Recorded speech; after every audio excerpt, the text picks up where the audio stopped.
How are you? I'm well, thank you. Good. It's lovely to see you over here. Now, before we go any further, we'll have to establish something that hasn't or will not establish itself in this country for about 18 months, but you've left Neighbours, haven't you? Yes. Was it very sad?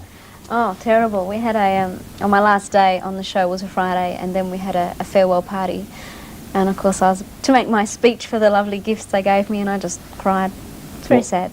all the way through? You didn't make a speech at all? Well, I sort of mumbled and so they didn't understand too much. But, you know, it's good. It's good to be going on to do other things, but, you know, I may go back for a couple of weeks now and then. Who knows? What are the cast like? I mean, we obviously, you know, it's a massive show in this country now, and everybody raves about it, and consequently, there's lots of stuff in the press about it. Well, I think one of the reasons the show works so well is because the cast is very close, and that comes through on the show. But we've actually put together a book called Private Lives of the Neighbours Cast, so I think it's been released here, and all the kids can get it and sort of see what we like and what we don't like. So that's Ruth? A few secrets. That's Ruth? Well, it's actually got true things in it, yeah. It's absolutely, it's all genuine. Your singing career now, have you always been a singer? You used to sing in the bath when you were little and stuff? Not so much the bath, but in the lounge room, pretend ABBA concerts and, you know, to my dad's Beatles tapes, yeah. ABBA? What other music were you growing up to? Especially Grease, the movie Grease with John Travolta and Olivia Newton-John. Showing my age. So, no, that was my favourite when I was young. And it was sort of David Cassidy and Leif Garrett. Wow. They were my heroes. Did you have your bedroom covered in posters and stuff like that? No, I never did. No, I wasn't a poster person, but I love to sort of just sing along to the records.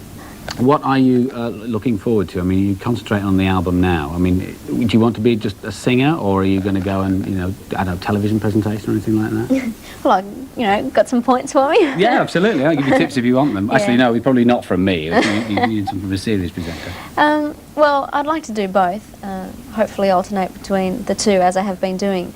But it's not that easy to sort of say, hey, I'll do this and I'll do that. I'll see what happens and just coast along. I'm enjoying myself. Are there any songs that you would like to record that you haven't done? Are there any songs that you listen onto the radio and say, oh, wow, I'd really like to do that song? Well, I love Kool and the Gang's Celebration, and a band did a cover of that in Australia about a year ago, so missed that one, but that's a real favourite of mine.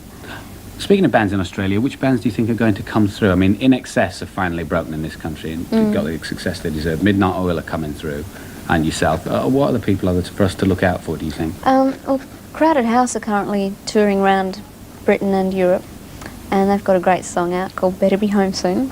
And we're always like this at the in the charts, sort of close by each other. So them, Big Pig, they're sort of like a percussion band. So they're doing well in America, and they should be coming here. What about Ice House Australia as well? Yeah, they're really good too. What do you listen to at home? You know, when you sit down, what do you put on the stereo? I like to listen to Steve Winwood. Oh, brilliant. Stevie Wonder, Tracy Chapman, Crowded House, Prince. I saw Prince when he was here. Pretty mainstream pop. Yeah, I like, you know, sort of more casual stuff as well. But your current single, of course, is The Locomotion. Now, can you teach me the moves? Well, you have to watch Top of the Pops. Right, with pleasure, yes, go on. You're not going to show me these?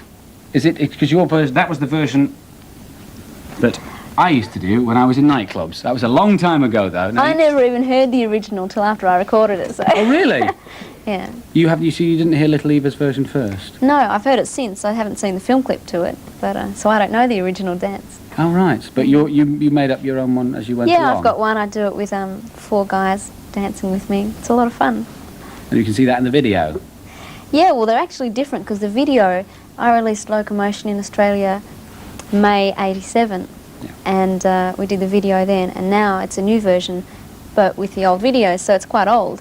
So I've got a new dance to it now. So you've got a new one, so we can see the new dance on Top of the Pops. You've got to learn 2. You've got to learn 2 dances now, but we'll take a look at the video. Kylie, thank you very much indeed for coming in. It's been a great pleasure talking to you. This is her new single, The Locomotion.